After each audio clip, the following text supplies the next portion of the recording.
नमस्कार. आज आपण एका अशा फळाबद्दल बोलणार आहोत जे आपल्या सगळ्यांच्याच ओळखीचं आहे, मोसंबी, किंवा ज्याला आपण गोड लिंबू म्हणतो. बघा, सुरुवातीलाच एक विधान आहे. मोसंबीचा रस प्यायल्याने जीवनशक्ती आणि रोगप्रतिकारक शक्ती वाढते. आता असे इतक्या खात्रीने का म्हटलं जातं? चला तर मग यामागची कारणं शोधूया आणि मोसंबीला जरा जवळून ओळखूया. आपल्या सगळ्यांनाच माहितीये, मोसंबी हे किती कॉमन फळ आहे, नाही का? आणि विशेषतः जेव्हा कोणी आजारी पडतं, तेव्हा तर मोसंबी हवंच. यामागे नक्कीच काहीतरी मोठं कारण असणार. तर मोसंबी म्हणजे काय? खरं तर हा लिंबाचाच एक प्रकार आहे. पण याची खासियत काय? तर याची पातळ साल आणि ती मस्त गोड चव. याचमुळे ते इतकं वेगळं आणि सगळ्यांचं आवडतं आहे. बरं, आता वळूया याच्या गुणधर्मांकडे.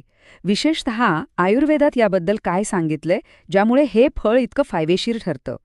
हे बघा, मधुर म्हणजे गोड, रुचकर म्हणजे चविष्ट आणि शीतल म्हणजे थंड. हे सगळे गुणधर्म एकत्र आल्यावर कसं एकदम फ्रेश वाटतं.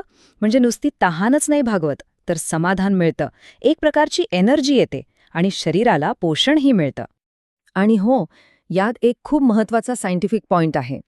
मोसंबीमध्ये जे क्षार असतात ना, ते आपल्या रक्तातील ॲसिडिटी म्हणजे आम्लता बॅलन्स करायला मदत करतात. हे खूप महत्वाचं आहे. चला तर मग आता जरा याच्या आत डोकावून पाहूया. म्हणजे सायन्सच्या भाषेत यात नक्की काय काय आहे ते बघूया, ज्यामुळे यात इतकी ताकद आहे.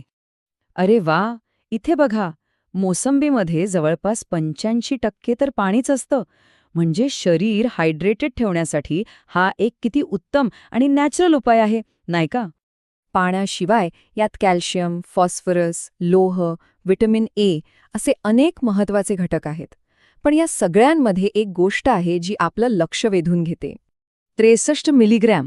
विचार करा, फक्त 100 ग्रॅम मोसंबीमध्ये एवढं प्रचंड व्हिटॅमिन सी असतं. आणि हेच व्हिटॅमिन सी आहे जे आपली इम्युनिटी म्हणजे रोगप्रतिकारक शक्ती वाढवतं, सर्दी खोकल्यासारख्या त्रासांपासून दूर ठेवतं. आणि हो, त्वचेसाठी तर हे उत्तमच आहे. ठीक आहे, फायदे तर खूप आहेत. पण मग ते मिळवायचे कसे? म्हणजे मोसंबी खायचं कसं? चला याबद्दल बोलूया. बघा, दोन्ही पद्धतींचे आपापले फायदे आहेत. जर तुम्ही अख्खं फळं चावून खाल्लं, तर दात मजबूत होतात आणि त्यातल्या फायबरमुळे पोट साफ राहतं. आणि जर तुम्ही ज्यूस पिला, तर शरीराला त्यातली पोषक तत्व जास्त प्रमाणात शोषून घेता येतात. पण मग एक प्रश्न येतो की सगळ्यांनी मोसंबी एकाच पद्धतीने खावी का? तर नाही. आयुर्वेदानुसार तुमच्या शरीर प्रकृतीप्रमाणे यात थोडे बदल केले तर ते जास्त फायदेशीर ठरतं.